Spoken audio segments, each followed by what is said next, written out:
I can leave this on the shelf for a really long time. That's great for me as a business. It's not that I'm maniacally trying to poison people. Right. You know, I put some ingredients in here for the sake of business and not necessarily the sake of our bodies and our health. As a beauty editor for New Beauty Magazine, there is always a new product, treatment, or trend to try. I'm Ana Jimenez. Follow me and some of my favorite experts in the industry as we experience everything the beauty world has to offer. This is Beauty Experienced. Despite my best intentions, I'm not what you would call a flower child. I have lots of makeup, and for the most part, I don't know exactly what's in a lot of it. With all of the stuff in products these days, my guess is that most women don't even know how to pronounce all the ingredients they put on their skin.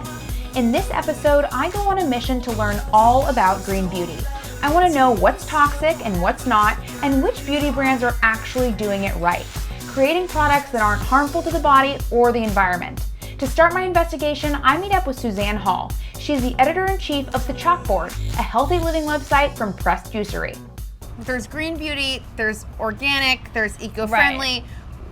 How do you kind of wrap your head around all of these different things? Well, unfortunately, a lot of those terms, when you're talking about seeing them on the bottle, they lose a lot of meaning because there's a lot of gray areas with brands marketing themselves in different ways. At the end of the day, what matters is the ingredients. Those are kind of the hard, cold facts. Like you said, there's green beauty, there's eco-friendly beauty, there's animal-friendly beauty. One really important thing to do is kind of focus on the worst offenders. Mm-hmm. So for me, that kind of boils down to three things. Carcinogens related to cancer, those are sprinkled throughout many of the products we use every day. There are also a whole kind of school of ingredients that are considered hormone disruptors. That to me is one of the high value things to watch for. And also neurotoxicity, where things are actually affecting your nervous system or your brain. Those are kind of three major things that I think a lot of people find worth watching for and kind of worth adjusting your products to avoid. If they're bad for us, why are they in there? Right. I think it's one of those things where we've inherited a system that nobody wants. We're kind of in an experimental age where we've come up with all these amazing chemicals that do great things for us as businesses. I put some ingredients in here for the sake of business and not necessarily the sake of our bodies and our health. And we're just kind of starting to see that bear out, unfortunately, in the public at large. And it's only a matter of time before we make a few shifts to eliminate those things. So we hear about the toxins. Okay, there's toxins. Are we really absorbing all that? The same way we are with our food? I mean, is that real? Yeah, it's definitely real. We're talking here about like body lotion, shampoo, that like you're literally getting your skin hot and moist and rubbing it into your scalp. This stuff is absorbing into your bloodstream. And most of this stuff is, you're doing it 2 or 3 times a day. It's very pervasive. One of our favorite things to do to kind of convince people that this is a real thing is take a clove of garlic, swipe it on the bottom of your foot like you would. Because why not? And within a few minutes, you can start to taste a garlic flavor on your tongue.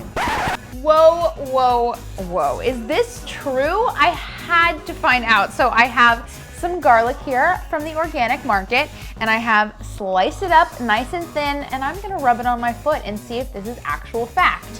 Why on the foot?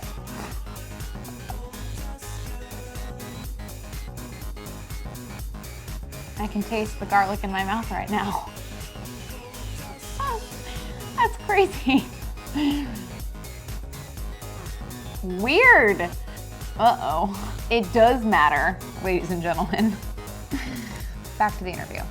When a woman wants to buy a new, let's go back to lipstick. I mean, how do you navigate those waters? Do you just know certain brands are going to be watching out for you? Or do you think, I have to not shop at the drugstore? Or what do you kind of look for? Well, that's the funny thing is you can buy a really high-end lipstick or a really, cheap, fun drugstore lipstick. You're going to find issues throughout, unfortunately. But I think I think the first step is kind of convincing yourself that it's worth doing a little homework, and then really narrowing that homework to be really specific so you're not wasting a lot of time. Beauty brand Beautycounter, they're pretty new, and they have what's called the Never List, which you can find on the chalkboard.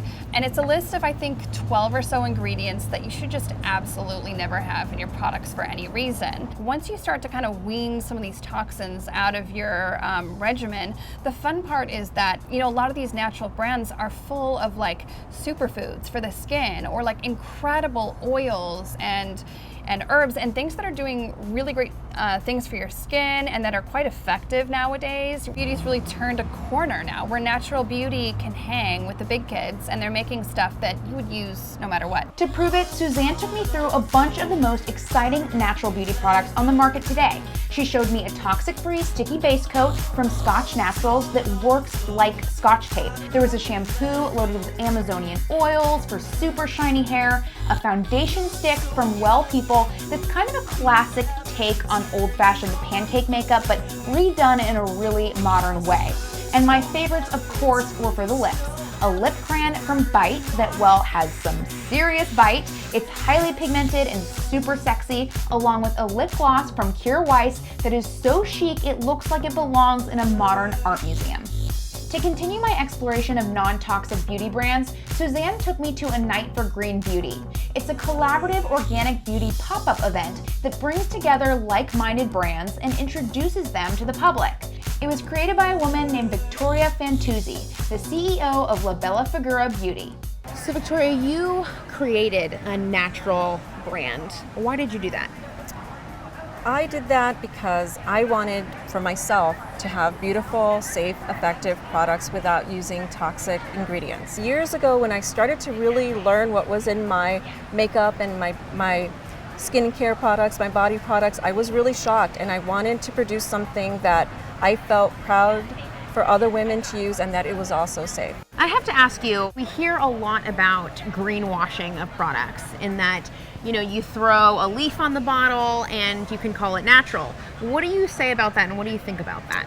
I think that that really helps to perpetuate what is happening with the cosmetic industry, at least in our country. So we still don't have an organization that oversees what cosmetic companies are doing in the United States, and a lot of these brands that are participating in greenwashing, they kind of don't want that to happen. What we try to do is we are very transparent. We have all of our ingredients on our website, on our labels. At the end of the evening, one thing was clear. There is no reason a woman should ever have to use a beauty product that has toxic ingredients in it, especially when there are so many beautiful, effective products out there doing it right.